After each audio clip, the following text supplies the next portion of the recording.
Dios les bendiga, hermanos. Sean todos bienvenidos a la casa del Señor. Quiero que en esta hora me acompañe al Evangelio según San Mateo, capítulo 13, versículo 24 al 30. La Biblia dice: les refirió otra parábola, diciendo: el reino de los cielos es semejante a un hombre que sembró buena semilla en su campo. Pero mientras dormían los hombres, vino su enemigo y sembró cizaña entre el trigo y se fue. Y cuando salió hierba y dio fruto, entonces apareció también la cizaña. Vinieron entonces los siervos del padre de familia y le dijeron: Señor, ¿no sembraste buena semilla en tu campo? ¿De dónde pues tienes cizaña? Él les dijo: un enemigo ha hecho esto. Y los siervos le dijeron: ¿quieres pues que vayamos y la arranquemos? Él les dijo: no sea que al arrancar la cizaña, arranquéis también con ella el trigo. Dejad crecer juntamente lo uno y lo otro hasta la siega. Y al tiempo de la siega, yo diré a los segadores: recoged primero la cizaña y atadla en manojos para quemarla, pero recoged el trigo en mi granero. Amén. Dios los bendiga por la reverencia a la palabra del Señor. Tomen asiento y el Señor les bendiga. Ese gran predicador Spurgeon decía que solo unos labios hábiles podían componer parábolas para de esta forma explicar verdades a manera de figuras. Él mismo expresaba y confesaba que él no había sido bendecido con tales labios. Creo que no haría falta expresar que yo tampoco he sido bendecido con tales labios. El Señor no me ha dado ese don a mí. Ahora bien, creo que esto no sería una razón de tristeza, pues el Señor mismo, el que tiene los labios más eficaces para componer y expresar parábolas, permitió en su gracia que nosotros gocemos de una gran cantidad de parábolas en los evangelios. Y no solamente permitió que tuviésemos esas parábolas, sino que muchas de esas parábolas Él mismo las interpretó para nosotros. Este es el caso en esta hora. Tenemos esta parábola del trigo y la cizaña. Los labios más eficaces la compusieron y la explicaron. Estas parábolas, hermanos amados, y el caso de nuestra parábola en esta hora, la del trigo y la cizaña, está ahí para que recibamos bendición. Está ahí para que tengamos edificación e incluso para que las personas se conviertan de la luz y del poder de Satanás a la gloria del Señor Jesucristo. Antes de empezar en nuestra parábola, antes que demos por inicio, quiero decirles de que estuve observando un debate entre los eruditos y comentaristas acerca de la interpretación de esta parábola.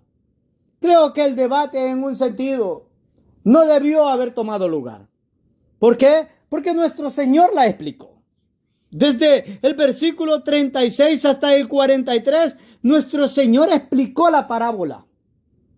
El debate simple y sencillamente consistía en cuando el Señor dijo en el verso 38 que el campo es el mundo. Esa es la explicación de nuestro Señor en ese verso 38. Para algunos eruditos y comentaristas bíblicos, la explicación es clara a los ojos de ellos. El campo es el mundo, no la iglesia. Para otros, en cambio, esta explicación no les agrada mucho y ellos establecen que el mundo se refiere a la iglesia. Yo no comparto tal explicación ni tal interpretación, porque no hay que complicarnos. El Señor en el verso 38 fue bastante claro Él dijo, el campo es el mundo.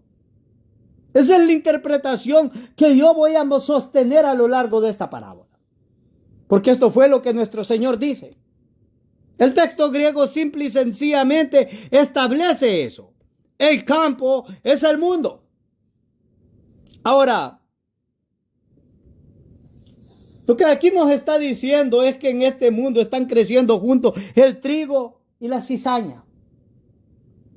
Aunque parte de esto tiene verdad, hermanos amados, en que en las iglesias se establece lo mismo. Sucede lo mismo. Pero en este preciso contexto de la parábola, no se está hablando de la iglesia como el mundo. Se está hablando del mundo en el cual la iglesia está establecida. Y más adelante yo voy a volver a este punto. Quiero que contemplemos nuestra parábola. Observe lo que dice el verso 24, Les refirió otra parábola diciendo, el reino de los cielos es semejante a un hombre que sembró buena semilla en su campo. En el versículo 36, donde nuestro Señor Jesucristo interpreta la misma parábola, nos dice lo siguiente. Entonces, despedida la gente, entró Jesús en la casa y acercándose a él, sus discípulos le dijeron, explícanos la parábola de la cizaña del campo. En el verso 37, nuestro Señor dice lo siguiente. Respondiendo él les dijo, el que siembra la buena semilla es el Hijo del Hombre. Ahora, quiero que entiendan lo siguiente. La parábola empezó con un hombre que siembra buena semilla en su campo. En la explicación de nuestro Señor Jesucristo nos dice de que esa semilla es sembrada por Él mismo. Él es el que siembra la buena semilla. Y yo quiero que usted comprenda lo que está sucediendo acá. Cada uno de nosotros, los que somos verdaderos cristianos y la iglesia de Cristo, debe de entender esta verdad. Creo que en muchos sentidos los cristianos y las iglesias olvidan esta verdad, hermanos amados. Es el Señor Jesucristo el que siembra la buena semilla. La semilla que produce y da fruto. La semilla que crece. Tal como lo vimos en la parábola anterior a la cual estamos observando. Ahora, quiero que comprenda lo siguiente. Los pastores, los evangelistas, los misioneros y cada cristiano que me puede escuchar en esta hora. Cada uno que pertenece al cuerpo visible de Jesucristo, el cual es la verdadera iglesia, es un instrumento del Señor. Cada verdadero cristiano, sin importar qué posición ocupe en la iglesia, si es el pastor, como lo dije anteriormente, si es el evangelista, si son los misioneros, si son los diáconos, sea quien sea, es un instrumento del Señor. Es un instrumento que el Señor usa para sembrar la buena semilla. El cristiano nunca debe de creer en su corazón que el poder regenerador o el poder para transformar almas inconstantes y adúlteras de los pecadores procede de él mismo, o que es por sus obras, o que es por su piedad. En una ocasión, un anciano me decía, las personas me escuchan a mí y las personas vienen a la iglesia porque yo las invito. ¿Y sabe por qué eso funciona conmigo? Esto se tiene que pagar en la carne, me decía. ¿Cree usted que es de gusto que yo ayuno 20 días? 30 días? Eso se paga en la carne. Oh, hermanos amados.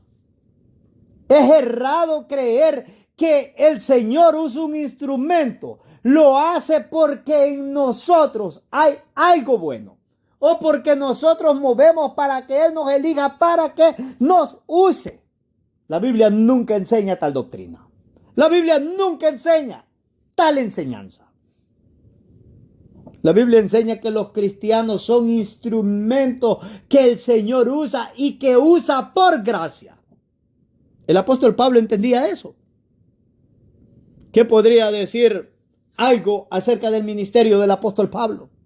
Él fue un gran instrumento que el Señor Jesucristo usó con poder en los principios de la era cristiana. Él dijo que había llenado todo el mundo antiguo desde Jerusalén hasta el Ilírico con el evangelio de Jesucristo. No se había quedado un lugar donde el evangelio no llegara por los labios del apóstol. El ministerio de él había sido un ministerio impactante. No importó cuánta oposición él tuvo. Pero él entendía de dónde manaba el poder con el cual él andaba. El impacto que tenía su ministerio.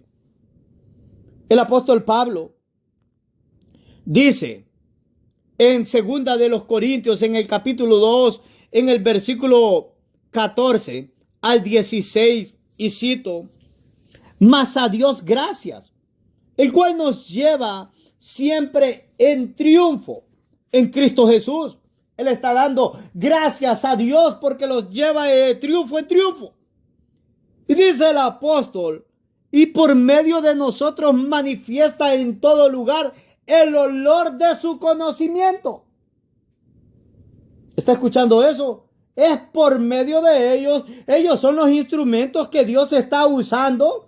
Pero Pablo le está dando gracias a Dios porque Él da el triunfo en Cristo. Y Él los está usando a ellos para que por medio de ellos se estén dando a conocer a Jesucristo. Estén dando a conocer este evangelio. Que las personas se estén salvando. Sigue diciendo el apóstol en el versículo 15.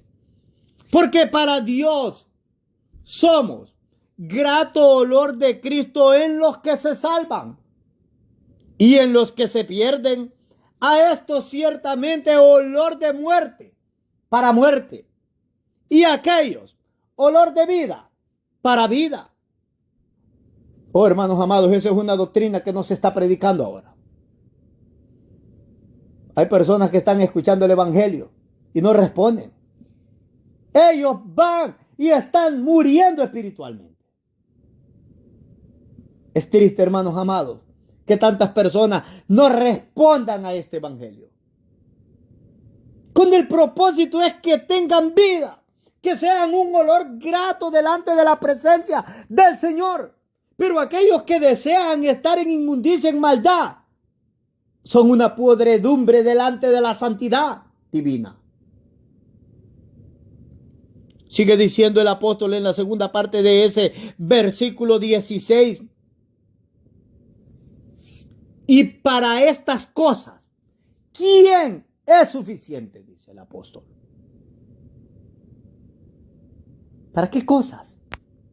Para anunciar el evangelio de Jesucristo, para que las personas se conviertan, para que las personas sean salvas, para que las personas sean aceptas delante del Señor.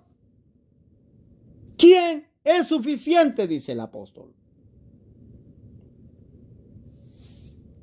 Él entendía que esta gracia procedía del cielo. Es una gracia de Dios. Que nosotros, los cristianos, demos a conocer este testimonio, este evangelio. El apóstol Pedro lo puso de la siguiente forma: cosas en las cuales anhelan los ángeles. Los ángeles anhelarían y anhelan llevar este evangelio. Pero a nosotros se nos ha confiado. A nosotros se nos ha enviado. En este versículo, cuando el apóstol dice en la segunda parte de ese versículo 16, y para estas cosas, ¿quién es suficiente? ¿Sabe ustedes qué está queriendo decir el apóstol? Prácticamente el original quiere decir ¿quién encaja? ¿Quién cumple los estándares adecuados para este propósito? ¿Quién los cumple? No hay ningún cristiano, ninguna persona que cumpla los estándares adecuados para este ministerio. Entender esto significa que nos debemos de postrar delante del Señor y le debemos de dar gracia. Porque aunque no cumplimos con los estándares, Él en su gracia y en su misericordia nos permite y nos confía su santa palabra. Hay de aquellos que no tomen en serio esto. Hay de aquellos que no presten atención a este ministerio que se le ha confiado. A nosotros se nos ha confiado la palabra del Señor, hermanos míos.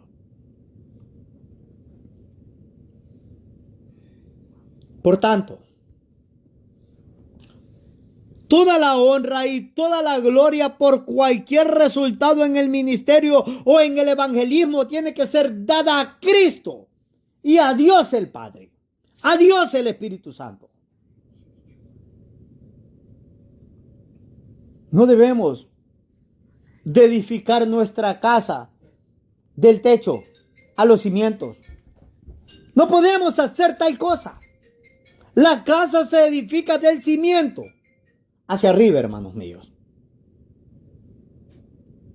Desgraciadamente, en las congregaciones, esto no se está entendiendo. Por ejemplo, escuchaba en otra ocasión que en una iglesia las personas se estaban aceptando por multitudes. Las personas se estaban convirtiendo. Aquella iglesia era una iglesia bastante pequeña con algunas cuantas personas. 7, 8, 9 personas. Y de repente, en cuestión de menos de 10 meses, un año, aquella iglesia estaba creciendo con proporciones extraordinarias. La iglesia era de más de 150, 200 personas en menos de un año. Ese es un gran crecimiento. Las personas y los cristianos en esta iglesia empezaron a decir, la iglesia está creciendo por el hermano Julano, por el hermano tal, porque él sí sabe predicar, él sí puede predicar. Eso es errado, hermanos amados. Y eso contradice lo que la enseñanza bíblica establece. Cuando hay fruto, ese fruto es por la gracia del Señor. Cuando hay crecimiento, ese crecimiento es por la palabra del Señor, por la misericordia del Señor. Pablo entendía eso. A la misma iglesia de los Corintios le dijo en el primer libro, en la primera de los Corintios, que él regaba y Apolo sembraba, pero el crecimiento lo daba el Señor. Nunca se nos debe de olvidar tal cosa. Somos instrumentos. Pero al entender que somos instrumentos, debemos de comprender también que debemos de cuidarnos en santidad.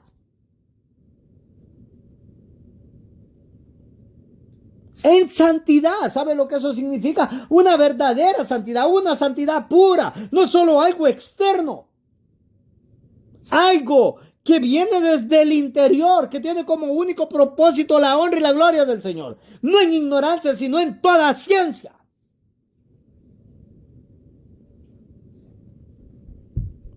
Ahora, observe lo que dice el versículo 24 una vez más. Él les refirió otra parábola diciendo, el reino de los cielos es semejante a un hombre que sembró buena semilla en su campo. Nuestro Señor explicó eso en el versículo 38. Después que dijo que el que siembra la buena semilla es el Hijo del Hombre. Usa sus instrumentos. La iglesia es su instrumento. Todo cristiano es su instrumento. Todo cristiano debe cuidarse en santidad. Debe de amar el conocer la palabra del Señor, porque es un instrumento que Cristo va a usar.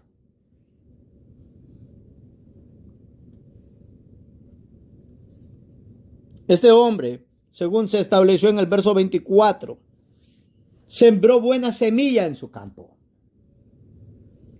En el versículo 38, cuando el Señor explica esta parábola, dice lo siguiente: el campo es el mundo. El campo es el mundo.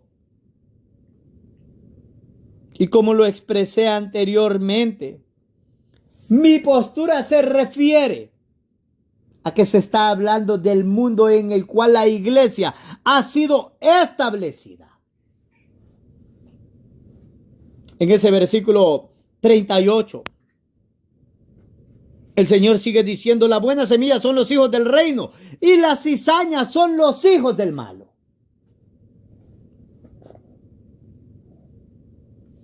Eso es más que claro.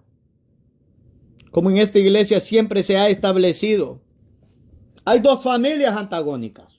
Hay dos padres antagónicos. Por un lado tienen a Dios el Padre y por otro lado tienen a Satanás. O usted es hijo de Dios o usted es hijo de Satanás. O usted es un verdadero cristiano o usted es un falso cristiano. O usted es una persona que en verdad conoce a Cristo o usted simple y sencillamente es una persona hipócrita, aunque sea religioso.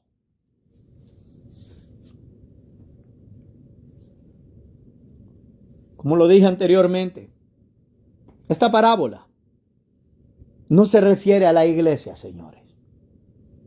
Es probable que usted haya escuchado algún mensaje anteriormente que esta parábola se refería a la iglesia. Esta parábola no se refiere a la iglesia. Esta parábola tampoco se refiere a el mundo entrando en la iglesia. Como por ejemplo la iglesia de Pérgamo en el libro de Apocalipsis se volvió una iglesia mundana. No se refiere a eso. Esta parábola se refiere más bien a la iglesia establecida en el mundo. Nosotros estamos establecidos en el mundo.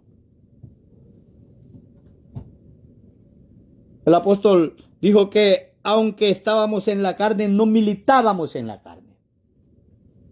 Aunque estamos en el mundo, no somos del mundo. Aunque la iglesia ha sido establecida en el mundo, porque quiero que entienda esto. En esta parábola el Señor dijo que Él había sembrado buena semilla en su campo. Este mundo le pertenece al Dios Trino. Es cierto que la Biblia dice que Satanás es el príncipe de este mundo, pero viene el día en el cual el Señor va a redimir a este mundo. Y la Biblia dice que este mundo está en dolores de parto, queriendo ser redimidos en esta hora.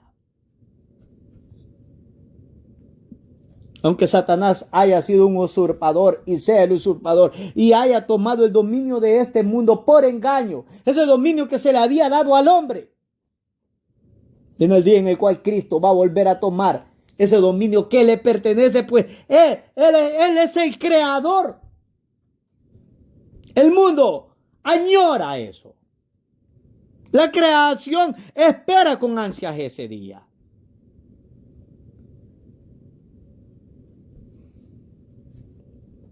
Quiero que piensen lo siguiente. La iglesia establecida en el mundo. ¿Qué significa eso? Estamos en un mundo caído. La verdadera iglesia está en un mundo caído. ¿Qué significa que estemos en un mundo caído? Significa, hermanos amados, que la iglesia es la luz de este mundo. Significa que el verdadero cristianismo, la verdadera iglesia, es la sal de este mundo.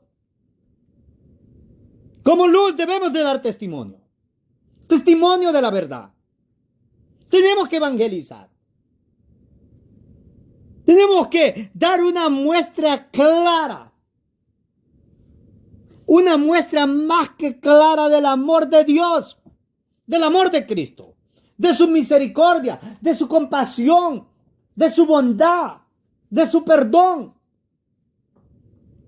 De lo que significa en verdad ser un verdadero cristiano.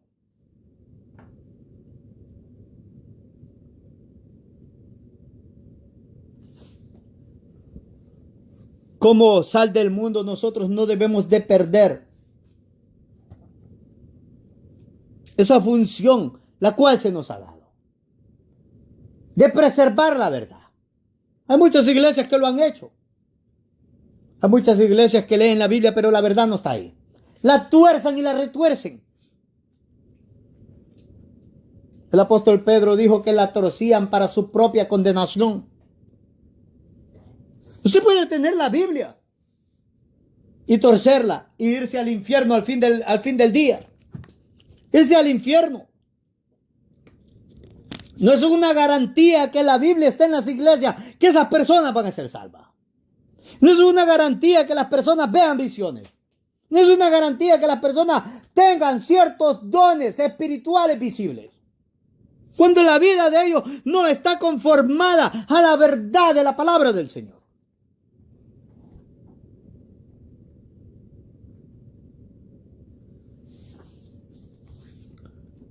¿Saben ustedes que como iglesia establecida en el mundo, estamos acá para dar testimonio de la verdad y para alumbrar con la luz de Cristo?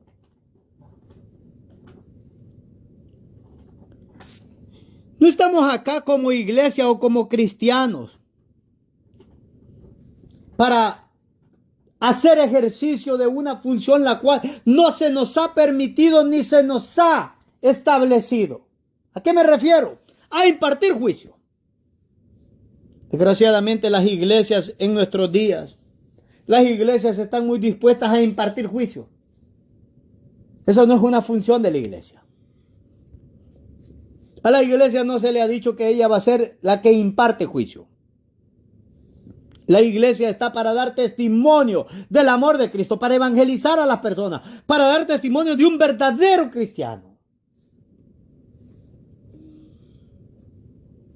Es triste que cuando la iglesia no hace esto, lo que nosotros hacemos es que alejamos a las personas del evangelio. Alejamos a las personas de Cristo. Las personas dicen, si así es el ser cristiano, yo no quiero ser cuando damos un mal testimonio.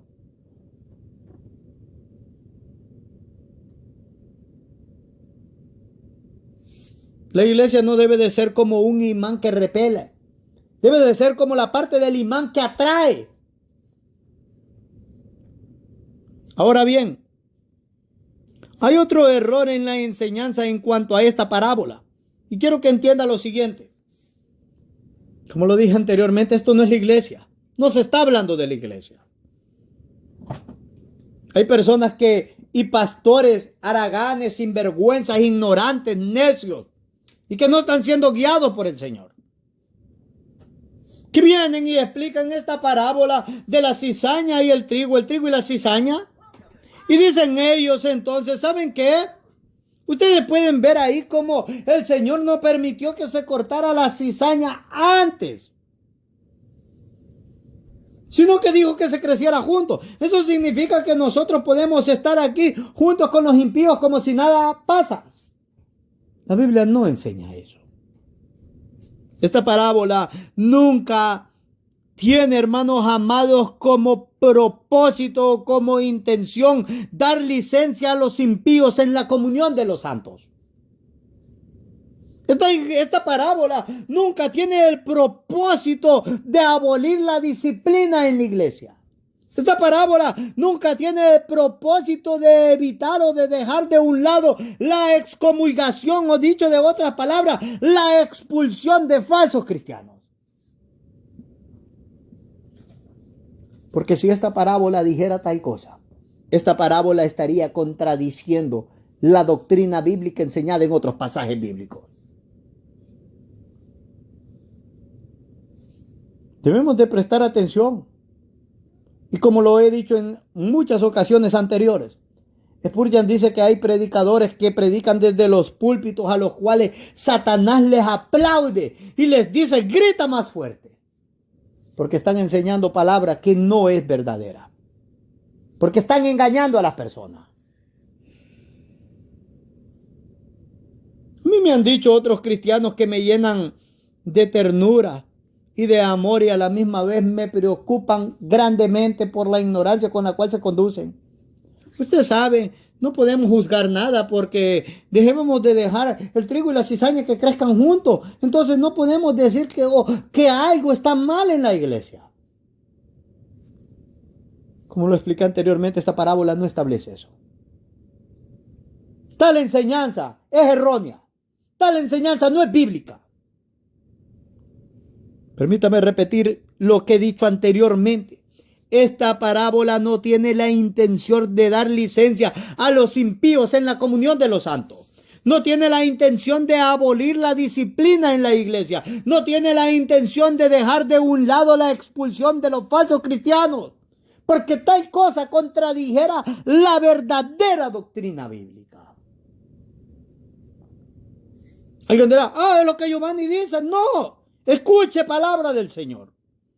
Primera de los Corintios, capítulo 5, versículo 1 al 5. De cierto se oye que hay entre vosotros fornicación, dice el apóstol Pablo, llamándole la atención a la iglesia de los Corintios. Y tal fornicación cual ni aún se nombra entre los gentiles, tanto que alguno tiene la mujer de su padre. Eso es incesto. Y vosotros estáis envanecidos, dice el apóstol. ¿Qué significaba ese envanecimiento? Miraban hacia otro lado.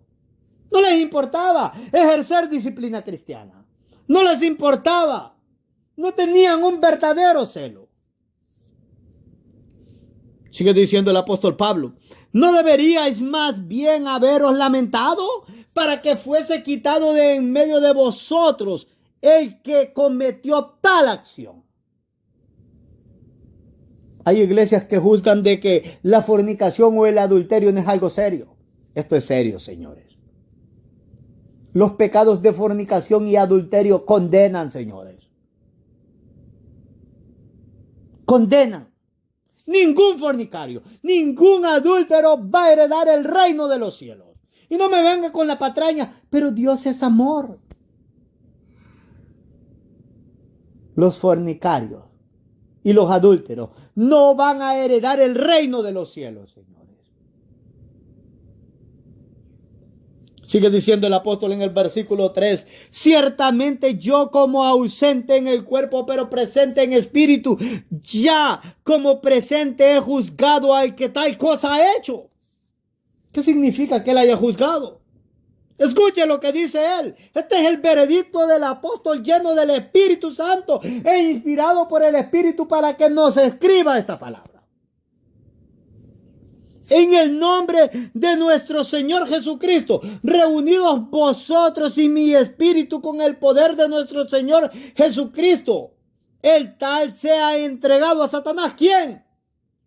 El sinvergüenza que estaba en fornicación. El sinvergüenza que estaba en adulterio, en fornicación, mejor dicho.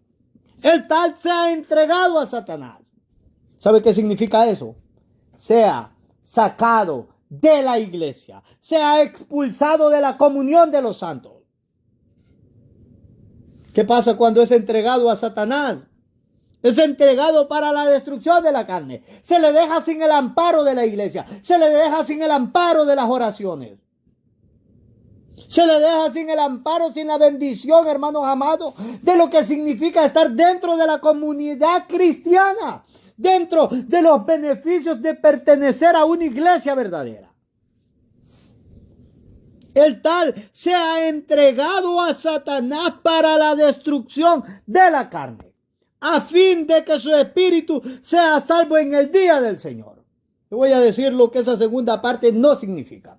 No significa que si usted expulsa a alguien de la iglesia, esa persona va a ser salva necesariamente. Lo que significa es de que se saca de la protección y del cuidado y de ese paraguas de bendición y protección de la iglesia y se le deja sin esa protección. Y que Satanás lo arrastre como él quiera. Y si se arrepiente va a ser salvo. Pero si no se arrepiente va a ir al infierno. Esa es la verdad. Sigue diciendo el mismo apóstol en ese mismo capítulo, en el versículo 9 al 13. Os he escrito por carta, que no os juntéis con los fornicarios. En el versículo anterior habló de expulsar, habló de excomulgación. Acá está hablando, hermanos amados, que no se permite la comunión de los santos con los impíos. Os he escrito por carta que no os juntéis con los fornicarios, no absolutamente con los fornicarios de este mundo, o con los ávaros, o con los ladrones, o con los idólatras, pues en tal caso os sería necesario salir de este mundo. Más bien os escribí que no os juntéis con ninguno que llamándose hermano fuere fornicario, o avaro, o idólatra, o malediciente, o borracho, o ladrón. Con el tal ni aún ni comáis. Porque qué razón tendría yo de juzgar a los que están afuera. ¿No juzgáis vosotros a los que están dentro? Porque a los que están afuera Dios los juzgará. Quitad pues a ese perverso de entre vosotros. Sáquenlo, dice. Expúlsenlo. Escuche un versículo más. Primera de Timoteo. En el capítulo 1. Sigue diciendo el apóstol. En el versículo 19. Y en el versículo 20. Manteniendo la fe y la buena conciencia, desechando la cual naufragaron en cuanto a la fe algunos. Hay personas que naufragaron en cuanto a la fe, dice el apóstol. Eso sucedió en Éfeso. Y sigue diciendo, de los cuales son Himeneo y Alejandro, a los cuales entregué a Satanás para que aprendan a no blasfemar. ¿Saben ustedes cuál es el contexto de ese versículo? Alejandro y Himeneo eran líderes en la iglesia de Éfeso. Y estos erraron, se apartaron de la fe y blasfemaron a Cristo. Era tal la limpieza que se debía de hacer en Éfeso, hermanos amados, que Timoteo, aunque fue enviado por el apóstol Pablo para que ordenara en esta iglesia lo que había sucedido y tomara el lugar de pastor en su ausencia, Timoteo tuvo que esperar que el mismo apóstol que había establecido y fundado la iglesia en Éfeso viniera con su autoridad apostólica y sacara a estos pastores, a estos líderes, a estos príncipes de esa iglesia y los expulsara porque eran hombres impíos. Tal escena no se ve ahora en las iglesias. ¿Sabe cuál es la escena que se ve en las iglesias?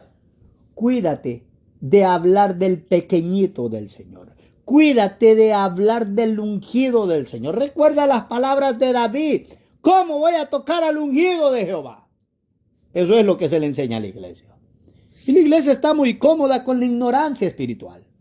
La iglesia está muy cómoda con tener a un impío, a un apóstata, a un perverso, a alguien quien no es del Señor. Como sus líderes, como su pastor, como sus príncipes.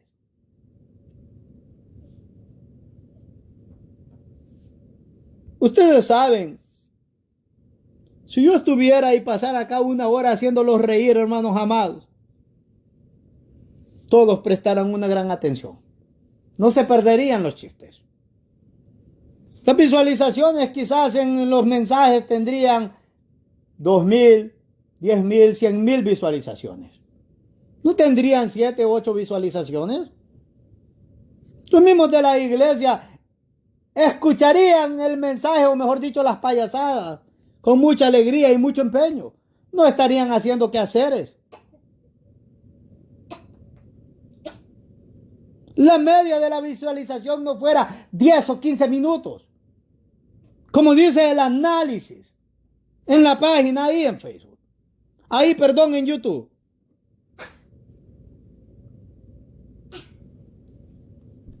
Le enseñaba a un hermano el promedio de visualización por cada mensaje. De 12 minutos, de 15 minutos. Se asustó. Se preocupó.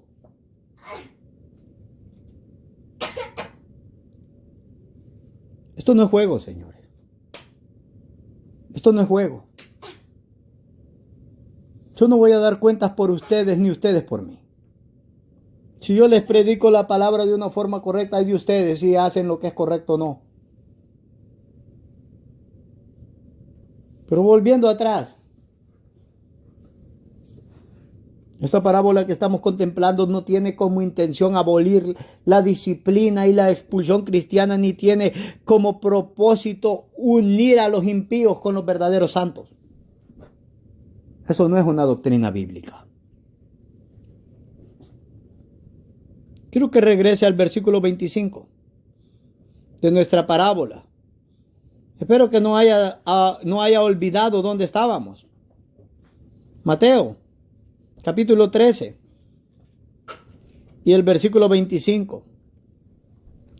Dice en ese versículo 25: pero mientras dormían los hombres, vino su enemigo y sembró cizaña entre el trigo y se fue. Quiero que pare ahí. Ese versículo nos ha dicho que cuando los hombres dormían no había vigilancia y vino el enemigo. ¿Quién es el enemigo? Satanás. Él es el enemigo de nuestras almas. ¿Qué hizo este enemigo?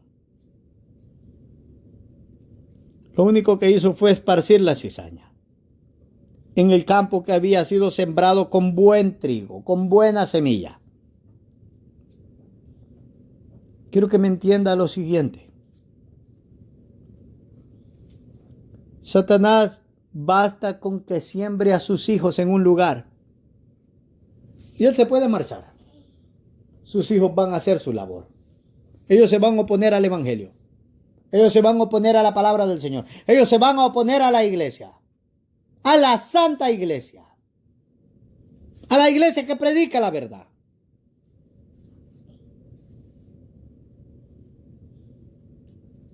Ellos hacen la labor y el trabajo del mismo Satanás. Qué terrible es que las personas están haciendo la labor y el trabajo de Satanás. Déjenme decirles una cosa. Satanás es un señor duro. Es un señor malvado. Es un señor impío y perverso. Él no los contempla para bien. Solo Cristo los contempla para bien. Ahí ustedes, si ustedes quieren hacer las labores de Satanás. Ahí si ustedes se quieren oponer a la obra de Jesucristo.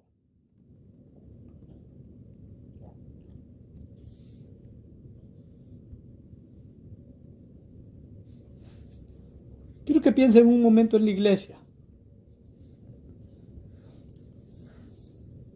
¿Saben ustedes de que cuando hablamos en este versículo de que los hombres estaban dormidos y que Satanás en ese momento que estuvo dormido hizo su maldad? Era un hombre malo, según la parábola lo establece.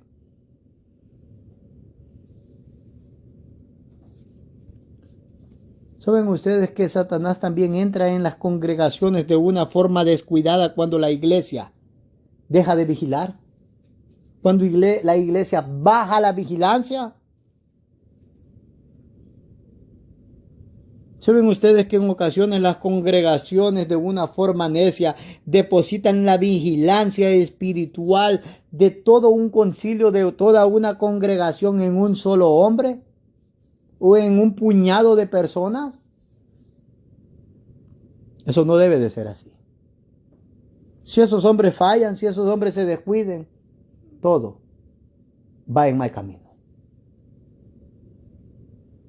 Si esos hombres se enferman y no pueden predicar, la iglesia se vuelve un impío y un apóstata.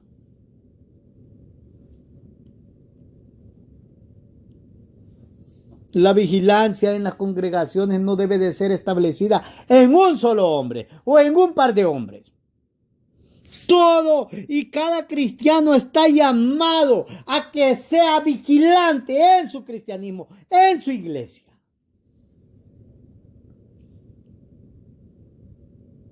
Cuando la iglesia es espiritualmente madura, tiene la capacidad que tenían los siervos de este Señor que sembró buena semilla en su campo.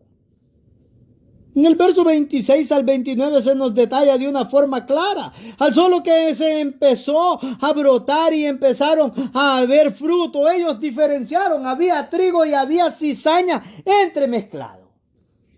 Una iglesia que está creciendo espiritualmente tiene la capacidad para observar y diferenciar, hacer una buena disección de lo que es palabra del Señor y lo que no es palabra del Señor, de lo que es doctrina bíblica y lo que son mandamientos de hombre, de lo que es una doctrina santa y de lo que es una falsa herejía. Una iglesia espiritualmente madura tiene la capacidad de poder diferenciar a un verdadero cristiano de un cristiano falso. Solo las iglesias y los cristianos inexpertos en la palabra de verdad son los que no saben reconocer lo santo de lo profano. Solo los cristianos que no son expertos en la palabra del Señor, que son inexpertos en la palabra de verdad, son los que son arrastrados por vientos de doctrinas. Esto puede parecer duro, quizás sí, pero es la verdad. El propósito no es ofender a nadie, el propósito es que despertemos. Cristo viene, señores. Él viene pronto. Nadie nos va a decir, Él va aquí, Él va allá. Allá está el Mesías. Cuando menos esperemos, la iglesia va a ser raptada, señores. Y si no vivimos en esos días, adivinen qué, cristianitos, nos vamos a morir. Aunque no nos guste, sí, nos vamos a morir si Cristo no nos rapta antes. Es así.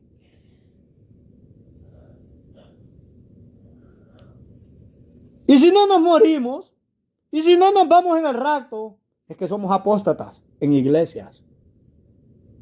Y vamos a sufrir la tribulación. Dios nos libre de tal cosa.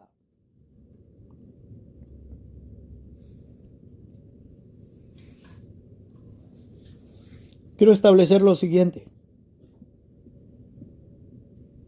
Hay algunos falsos hermanos amados que su hipocresía será manifiesta tarde o temprano, sin importar que manifiesten una falsa piedad, sin importar que se identifiquen con Cristo. Dice el apóstol Pablo escribiéndole a Timoteo en su segunda epístola, capítulo 3, versículos 8 y 9. Y de la manera que Janes y Jambres resistieron a Moisés, así también estos resisten a la verdad. Hombres corruptos de entendimiento, réprobos en cuanto a la fe. Mas no irán más adelante, porque su insensatez será manifiesta a todos, como también lo fue la de aquellos. El problema es que en nuestros días hay personas que manifiestan una gran insensatez y las iglesias aún así los están contumereando. Esa es una desgracia. Los que contumerean a esos sinvergüenzas, que son como Janes y Jambres, que resistieron a Moisés. Hombres corruptos de entendimiento, réprobos en cuanto a la fe, que manifiestan una insensatez sin precedentes y son enemigos de la verdad.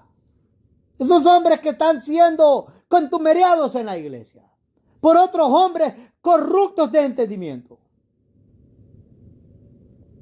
Ellos nunca se les debe de dar la diestra y decirles hermanos. He tenido esta discusión con otros líderes cristianos. He ido a otras congregaciones y allá le he dicho a otros líderes, ¿por qué tienen a esta persona aquí? Usted sabe que no da los frutos. Usted sabe que no es cristiano. ¿Qué le sucede? Yo no puedo hacer esa separación. No se me ha mandado. Claro que se le ha mandado. Si es el líder de la iglesia, tiene que hacerlo. La Biblia le está estableciendo que debe de hacer tal cosa. El verdadero cristianismo es extraño en nuestros días. Qué desgracia y qué tristeza.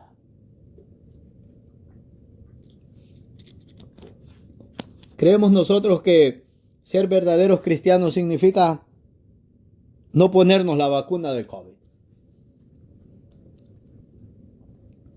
Qué semejante locura, hermanos míos. Dios tenga misericordia de nosotros. Pero ¿cómo va a tener siendo errados de entendimiento?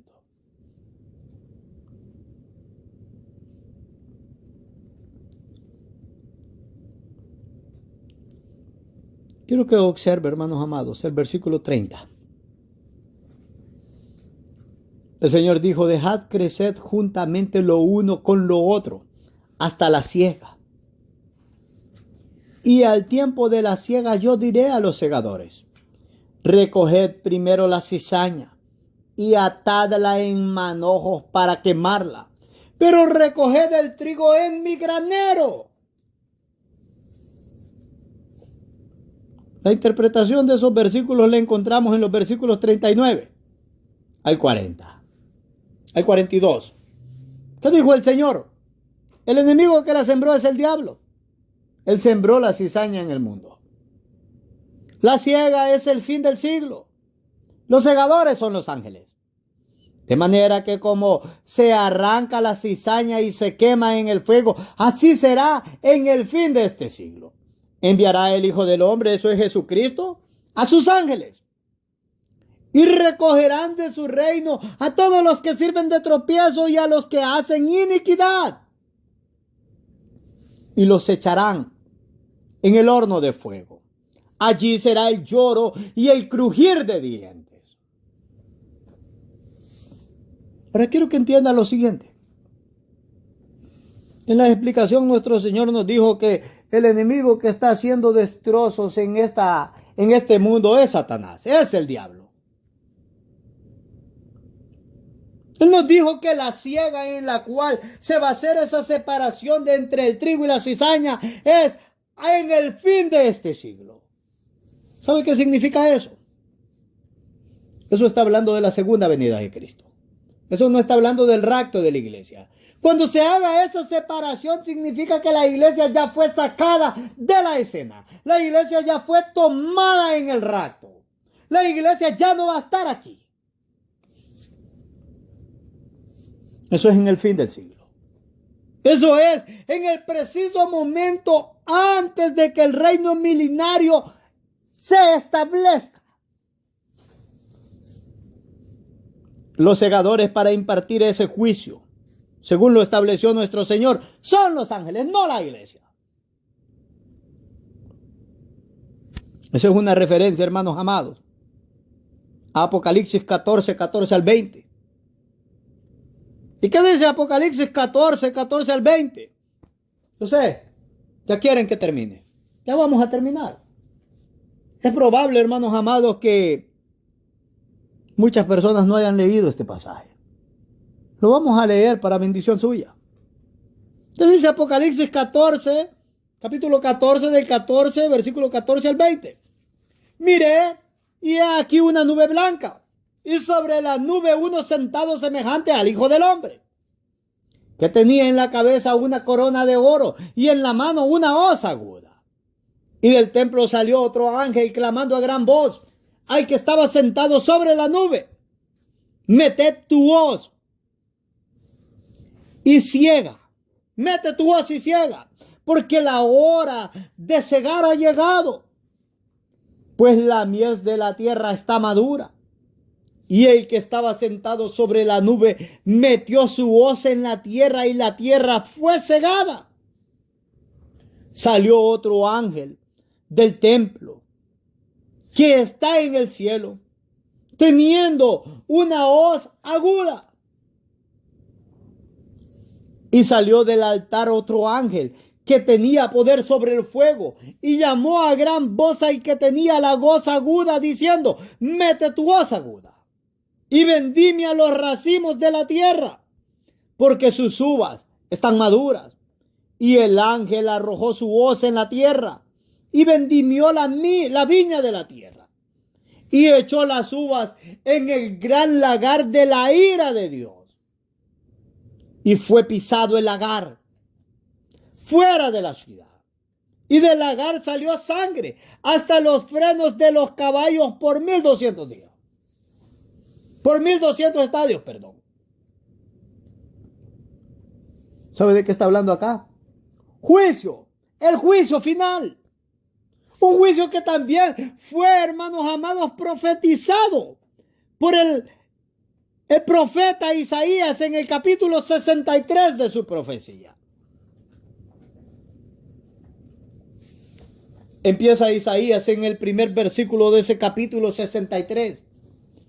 ¿Quién es este que viene de Edom, de Bosra, con vestidos rojos? Este hermoso en su vestido, que marcha en la grandeza de su poder. ¿Quién cree usted que es? El mismo Cristo de la gloria. Yo, el que hablo en justicia grande para salvar. ¿Por qué es rojo tu vestido? Y tu ropa como del que ha pisado en el lagar. El lagar era un lugar donde se ponían las uvas. Y luego las personas iban y se paraban en esas uvas para molerlas con los pies, y de ahí venía el vino. Esta es una figura del juicio divino.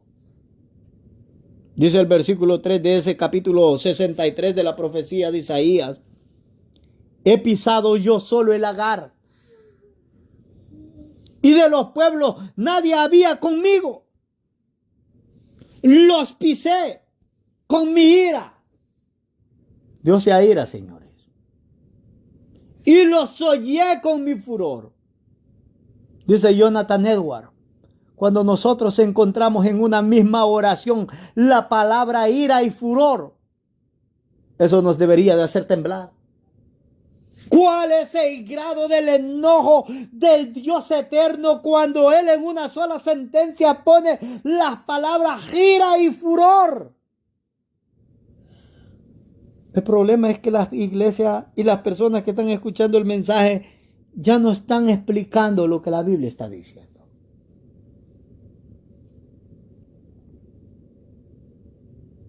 Entonces la segunda parte de ese versículo 3 dice: los pisé con mi ira y los hollé con mi furor, y su sangre salpicó mis vestidos, y manché todas mis ropas. Escuchen esto, hermanos. Versículo 4. Y aquellos que no son cristianos en esta hora, aquellos que han sido rebeldes y no han querido entregarle la vida a Cristo, escuchen esto: porque el día de la venganza está en mi corazón, y el año de mis redimidos ha llegado.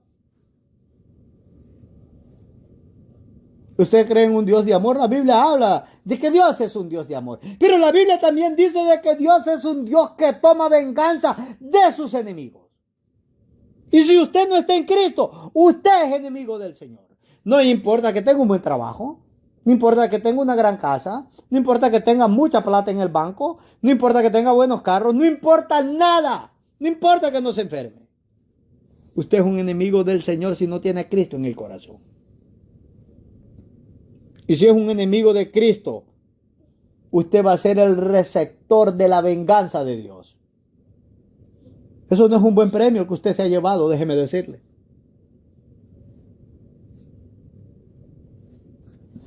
Cuán terrible es la venganza de un príncipe en esta tierra, o de un rey.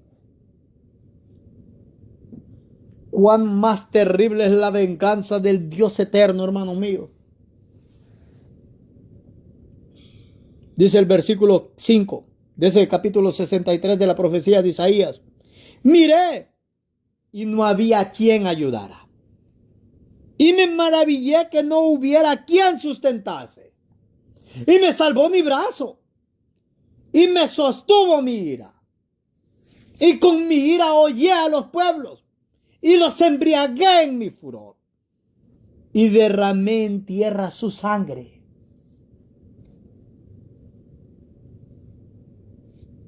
Quiero que lea esas 5 o 6 versículos de ese capítulo 63 en su casa, y que marque o cuente cuántas veces se encuentra ahí la palabra ira y furor de Dios.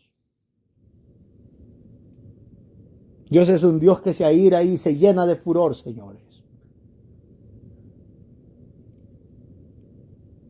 Ese versículo 5 nos dice de que cuando se levante el día del juicio final, no habrá quien ayude, señores. No habrá quien sustente. Todo lo que las personas en este mundo están viendo los beneficios de ser mundanos, sean ricos, el dinero, las casas, los trabajos, los maridos, las mujeres. Déjenme decirles una cosa. Cuando se levante Cristo a juzgar, nadie les va a poder ayudar. La miseria que van a vivir va a ser seria y terrible. ¿Cuánto no quisiera yo que ustedes evitaran tal acontecimiento? Pero aquí no se trata de lo que yo quiero. Aquí se trata de que o van a responder de la forma correcta al evangelio o no. Y si no van a responder, mi deber como verdadero cristiano es decirles que se preparen para el juicio. Pero a la misma vez es decirles, no se pueden preparar. No hay quien les ayude, no hay quien les vaya a sustentar. En lo absoluto.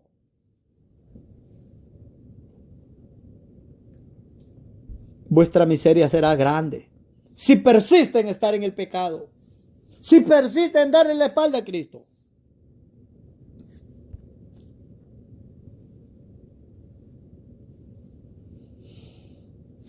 Observe lo que dice el versículo 41 en el capítulo 13 del libro de Mateo, donde nuestro Señor explica la parábola del trigo y la cizaña.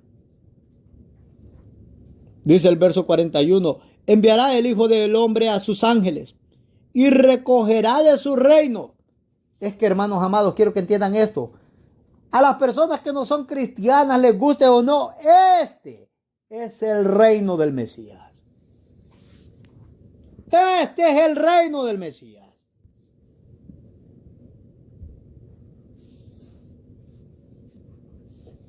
Y Él puede hacer lo que quiera con este reino.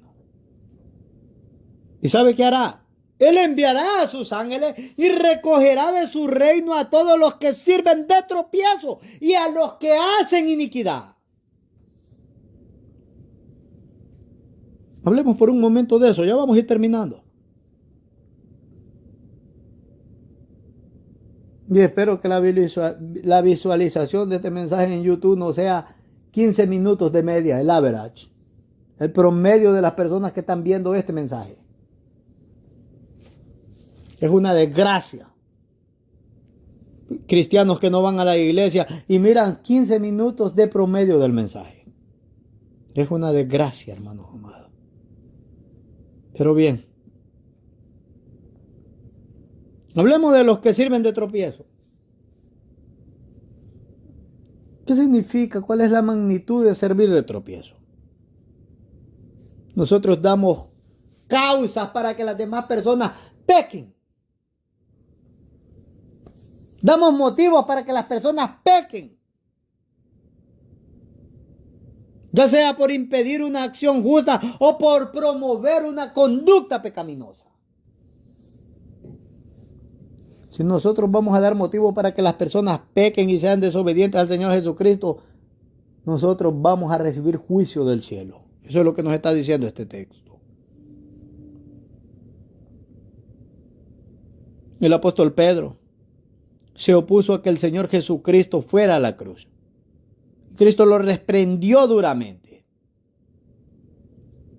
Y le dijo que el problema había sido que él ya no estaba viendo por las cosas celestiales, sino que estaba viendo por las cosas terrenales. Hay muchos cristianos en las iglesias así. No miran por qué es lo que Cristo quiere. Ellos solo miran lo que a ellos les conviene y lo que ellos quieren. Eso no es cristianismo, señores. Hay personas que están causando divisiones en las congregaciones. Tropiezos contra la doctrina de Jesucristo. Hay cristianos que andan en un andar mundano. Cristianos que no aman al hermano. Y puedo seguir, etcétera, etcétera. Usted sabe. tantas cosas y tantas actitudes que son impías y que hacen a los demás cristianos pecar por el mal ejemplo. Eso es condenable en la Escritura.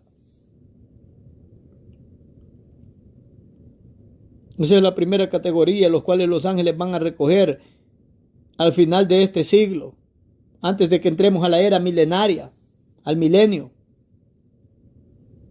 Y en la segunda categoría entran y los que hacen iniquidad. Esos que hacen iniquidad son, hermanos amados, los que andan en impiedad, en iniquidad, como dice el mismo texto, y los que su vida está caracterizada por un anarquismo. ¿Sabe qué significa eso? Ellos dicen las mismas palabras que Faraón, aunque no las expresen, pero sus hechos dicen eso. ¿Quién es Jehová para que yo le sirva? ¿Quién es Jehová para que yo lo escuche? ¿Quién es Jehová para que yo le obedezca? ¿Cuántas personas en este día están diciendo quién es Jesucristo para que yo le obedezca? Para que yo deje mi vida de pecado, para que yo deje la fornicación, para que yo deje el adulterio, para que yo deje la maldad. ¿Quién es Cristo? Eso es anarquismo. Oponerse contra la ley santa de Dios.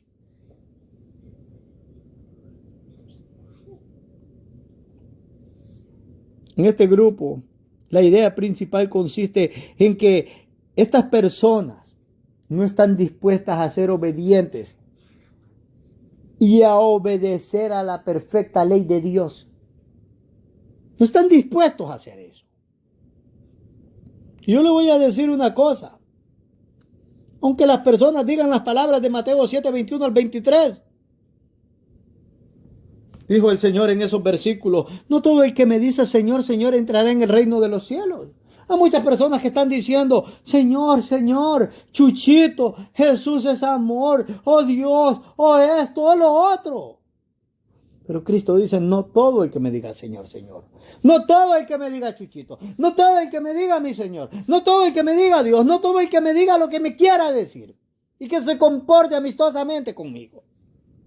Va a entrar al reino de los cielos. Sino el que hace la voluntad de mi Padre que está en los cielos. Muchos me dirán en aquel día, Señor, Señor, ¿no profetizamos en tu nombre? ¿Y en tu nombre echamos fuera demonios? ¿Y en tu nombre hicimos muchos milagros? Y entonces les declararé, nunca os conocí, apartados de mí, hacedores de maldad. Quiero que entienda esto. Si nosotros somos desobedientes a la voluntad de Cristo, a la voluntad de Dios el Padre, a la voluntad del Dios Trino, no importa cuán excelsos sean los dones que tengamos externamente. No importa. Va para el infierno. Es así. Y no importa que no nos guste esta doctrina. No porque no nos guste, deja de estar en la Biblia.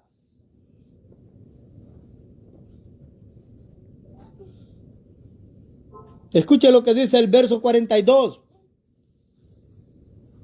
En la explicación que nuestro Señor da en el capítulo 13 del libro de Mateo de la parábola. Y los echará en el horno de fuego. Allí será el lloro y el crujir de dientes.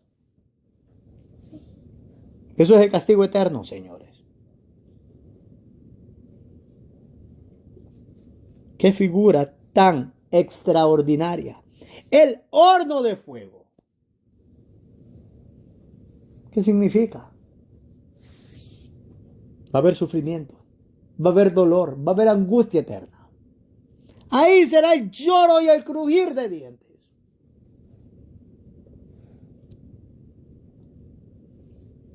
El juicio de los impíos no va a concluir. Esas noticias les deben de hacer temblar a los que no son cristianos. Y a los que son cristianos, esas noticias, hermanos amados, les debe de motivar a esforzarse más en estar firmes en la fe cristiana. Porque ese juicio nunca va a concluir. Es un castigo eterno. Me dijo en una ocasión un adventista del séptimo día, ¿cómo un Dios de amor puede hacer eso? Bien fácil. el Dios de amor les dio mucho tiempo para que se arrepintieran. Y no solo les dio mucho tiempo, les entregó a su único hijo. Lo envió a la tierra. Siendo el Rey de la gloria, Él se hizo hombre. Y entregó su vida por amor. Si tú desprecias eso, si tú desprecias el amor de Dios el Padre, de Dios el Hijo, ¿qué más se puede hacer por ti? Tienes que recibir juicio. Si el Dios eterno que se manifiesta en la Escritura no impartiera juicio, eso significaría una cosa: Él no es justo y no es santo. Y el Dios que la Biblia enseña es muy justo y muy santo. Y la humanidad ha violado su santidad con toda su maldad, con todos sus pecados y con toda su desobediencia. Eso merece castigo y tendrá castigo. Pero si usted dice las palabras que Peregrino dijo cuando salía de la ciudad de la destrucción: yo no estoy dispuesto ni estoy preparado para recibir tal juicio. Hoy Cristo los está esperando con los brazos abiertos. Solo es Él quien los puede sustentar y librarlos de ese juicio. Solamente Él. Pero Él no va a librar a los falsos que dicen Señor, Señor, y andan en maldad, y andan en impiedad, y son desobedientes, y viven en adulterios, y viven en fornicación, y viven en mentiras, y viven en malas palabras, y viven haciendo todo lo que la Biblia condena. Él no libra a esos tipos de impíos, o esos tipos, de cristianos, si se les puede llamar de esa forma. Él libra a los que en verdad le aman.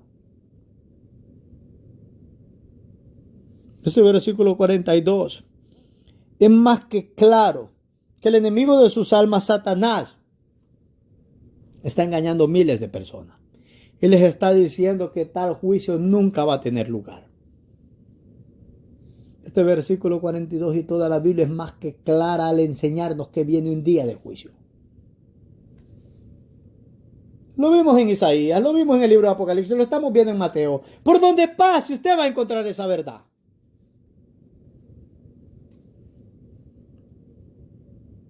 Para ir terminando, el tiempo se me ha escapado. Aunque yo sé que usted no quiere que yo termine.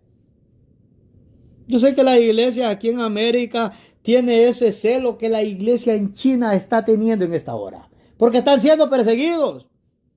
Escuchaba el otro día en las noticias un reportaje de los hermanos en China que sus cultos están durando 6, 8 horas al día. En ocasiones más.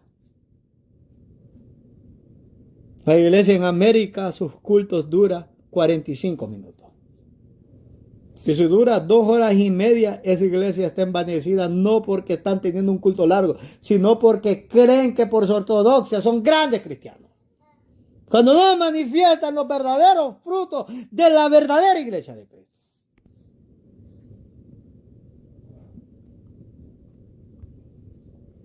Se nos ha dado mucho y se nos demandará mucho. Dice el versículo 43.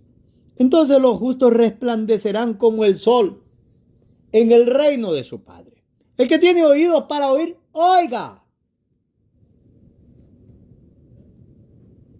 Permítame concluir utilizando las palabras del gran puritano y comentarista bíblico Matthew Henry acerca de ese versículo, en el cual los justos resplandecerán como el sol en el reino de su Padre. Su santificación será hecha perfecta y su justificación será hecha pública. Cuando Cristo vuestra vida cuando Cristo vuestra vida se manifieste, entonces vosotros también seréis manifestados con Él en gloria.